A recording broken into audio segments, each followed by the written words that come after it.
Assalamualaikum warahmatullahi wabarakatuh. Salam sejahtera siswa-siswi kelas 7. Materi pertemuan ke-12 semester 2 untuk kelas 7. Kita akan melanjutkan materi garis dan sudut. Kali ini kita akan belajar tentang hubungan antar sudut yang terbentuk jika dua garis sejajar dipotong sebuah garis. Silakan subscribe untuk mendapatkan info video terbaru lainnya. Hubungan antar sudut yang terbentuk jika dua garis sejajar dipotong sebuah garis. Perhatikan gambar ini ya. Garis G sejajar dengan garis H yang berwarna merah ini. Kemudian terdapat garis K yang berwarna hijau memotong garis G dan H di titik A dan B. Garis G sejajar dengan garis H, kemudian garis K memotong garis G di titik A, garis K juga memotong garis H di titik B. Pada titik A terbentuk 4 buah sudut. Di sini titik potong yang pertama dinamai titik A. Terbentuk 4 buah sudut yaitu sudut A1, sudut A2, sudut A3, dan sudut A4. Pada titik B, titik potong antara garis K dengan garis H, di sini juga terbentuk 4 sudut, kita namai B1, B2, B3, B4. Nah, pada pertemuan sebelumnya kita sudah belajar tentang hubungan sudut, yaitu ada pelurus, ada bertolak belakang. Nah, pada titik A di sini, juga pada titik B, di sini kita masih bisa mengingat sifat-sifat yang kemarin. Pada titik A ataupun titik B terdapat sudut-sudut yang bertolak belakang, yaitu sudut 1 dengan sudut 3, berarti sudut 1 sama dengan sudut 3 karena sudut bertolak belakang besarnya sama. Sudut 2 sama dengan sudut 4. Untuk B pun sama, sudut 1 sama dengan sudut 3, sudut 2 sama dengan sudut 4 karena bertolak belakang. Selain itu juga terdapat pasangan sudut yang saling berpelurus. Berpelurus artinya jumlahnya 180. Sudut 1 jika ditambah dengan sudut 2, ini berpelurus ya, karena membentuk garis lurus yang merah, maka sudut 1 ditambah sudut 2 sama dengan 180 derajat. Sudut 2 ditambah sudut 3 juga sama dengan 180 derajat. Sudut 3 tambah sudut 4 juga sama dengan 180 derajat. Sudut 4 ditambah dengan sudut 1 juga sama dengan 180 derajat. Baik itu pada titik A ataupun titik B. Nah, ketika dua garis sejajar dipotong oleh sebuah garis, maka akan menghasilkan sudut-sudut yang berhubungan, yaitu ada sudut hadap, sudut berseberangan, dan sudut sepihak. Nah, untuk yang pertama ada istilah baru ya, selain sudut bertolak belakang, sudut berpenyiku, dan sudut berpelurus. Di sini ada sudut sehadap.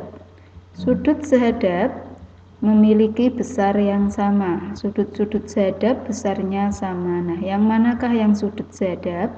Perhatikan gambar.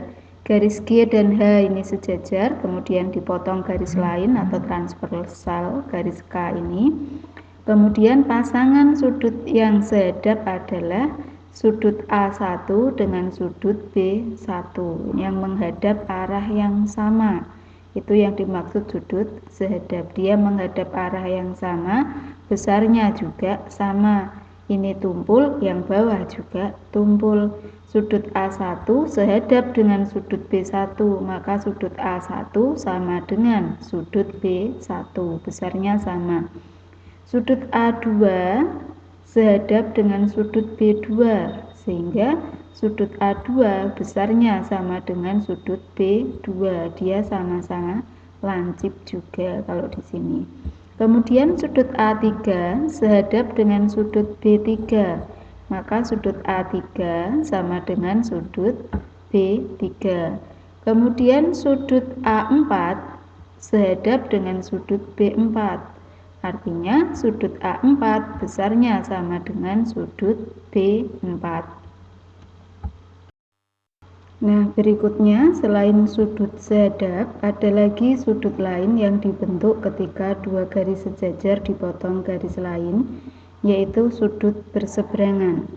Sudut-sudut berseberangan besarnya sama. Nah, sudut berseberangan terbagi menjadi dua, ada sudut dalam berseberangan dan ada sudut luar berseberangan. Yang dimaksud dengan bagian dalam itu adalah bagian yang diapit oleh dua garis sejajar. Bagian yang tengah ini, bagian yang diapit dua garis sejajar ini namanya bagian dalam. Nah, ketika sudut dalam berseberangan berarti dia menyeberang. Sisi kanan berpasangan dengan sisi kiri dengan sisi kanan. Nah, contoh sudut dalam berseberangan di sini adalah sudut A3 berseberangan dalam dengan sudut B1. Sudut A3 dalam berseberangan dengan sudut B1, besarnya sama. Maka sudut A3 sama dengan sudut B1. Kalau kita cermati, dia sama-sama sudut tumpul di sini. Kemudian selain A3 dengan B1, ada lagi yaitu sudut A4 dalam berseberangan dengan sudut B2. Maka sudut A4 besarnya sama dengan sudut B2. Kalau di sini dia sama-sama lancip.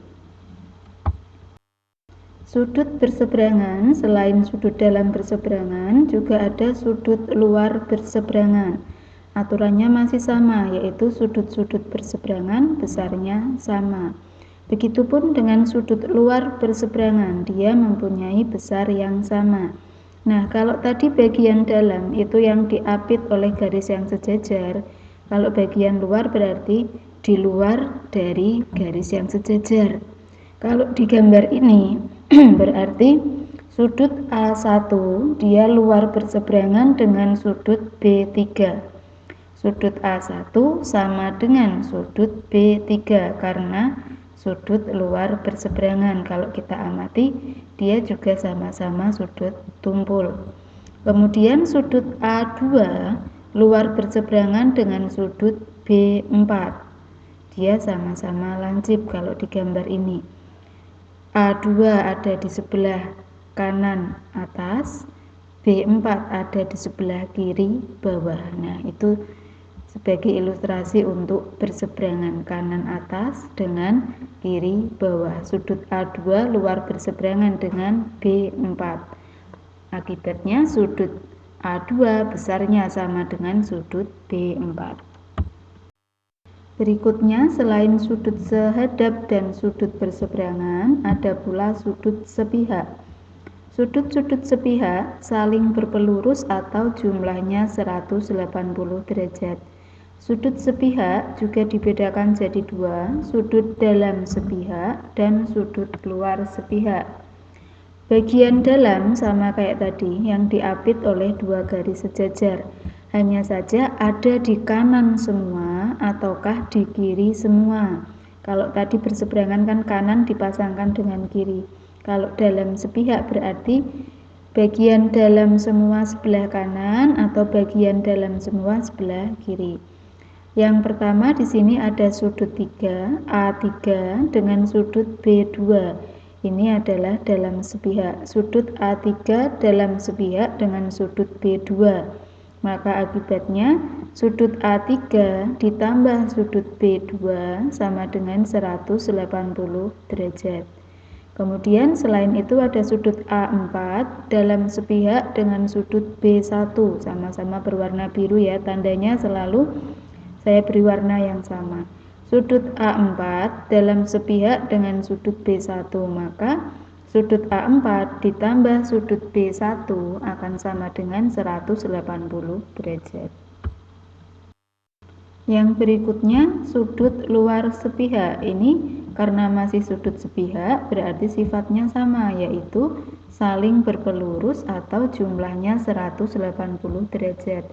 Sudut luar sepihak berarti ada di luar garis yang sejajar, tinggal pihak kanan semua ataukah pihak kiri semua.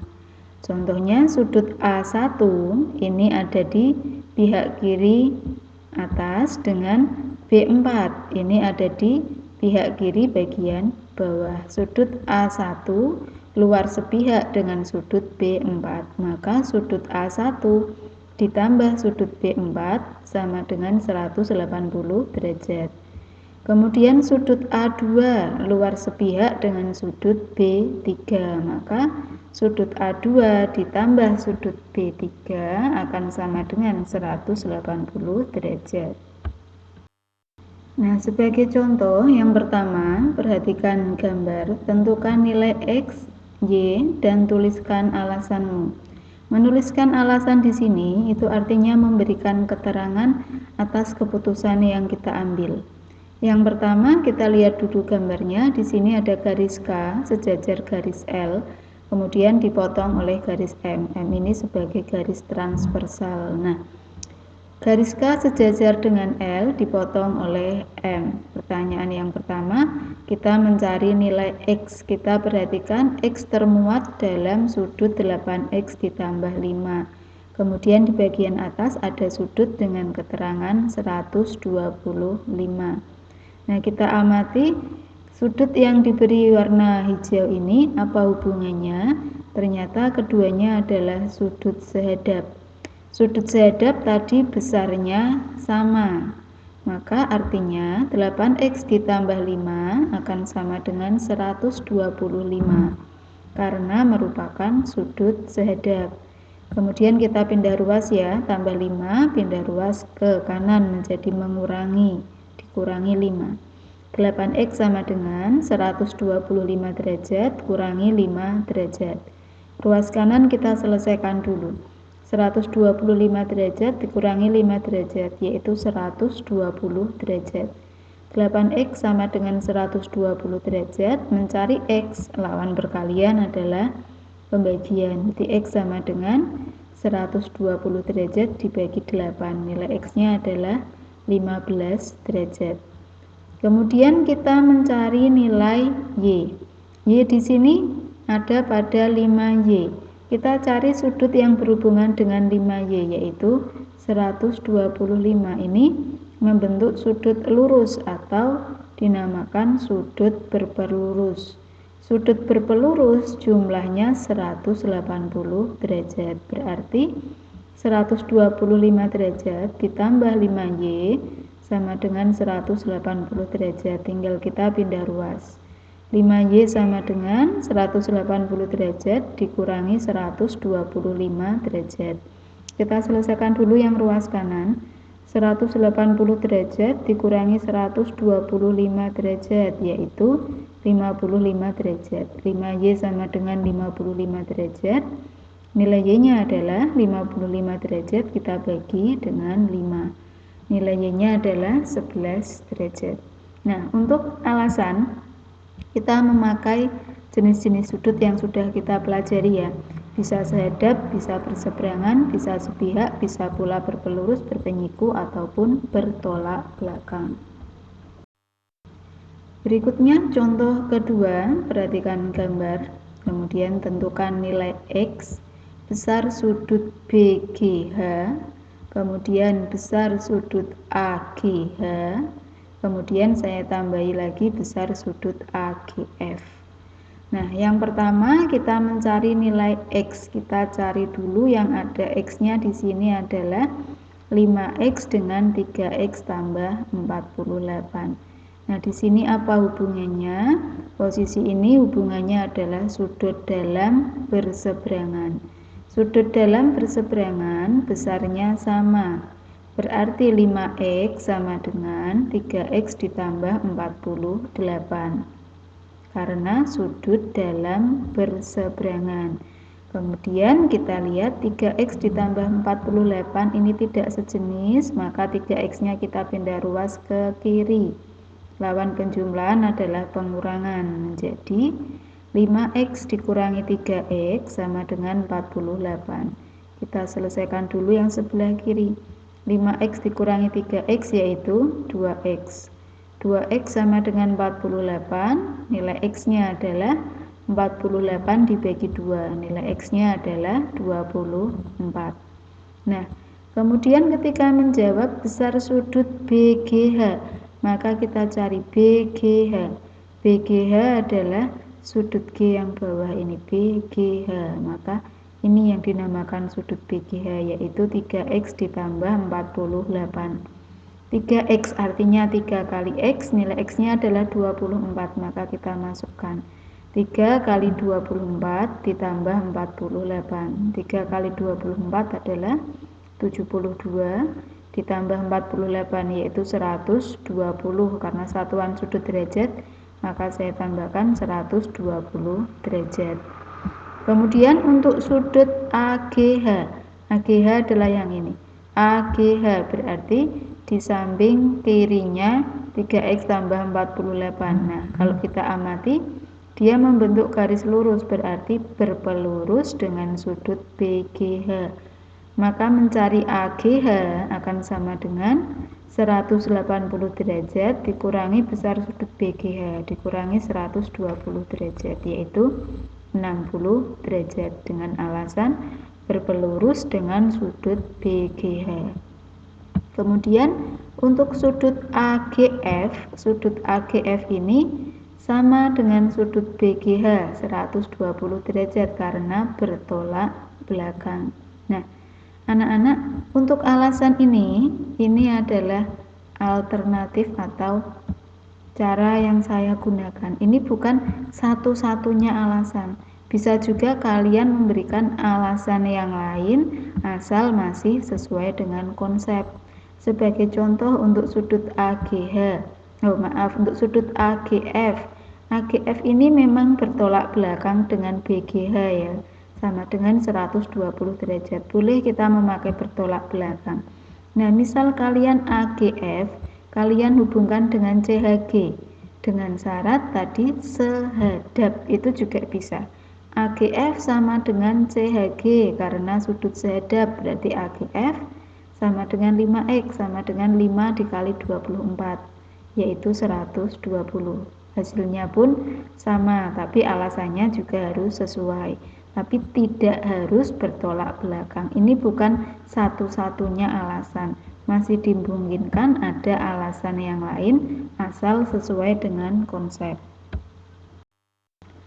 Contoh yang ketiga, perhatikan gambar. Jika besar sudut K1 102 derajat, tentukan besar sudut L1, sudut L2, dan sudut L3.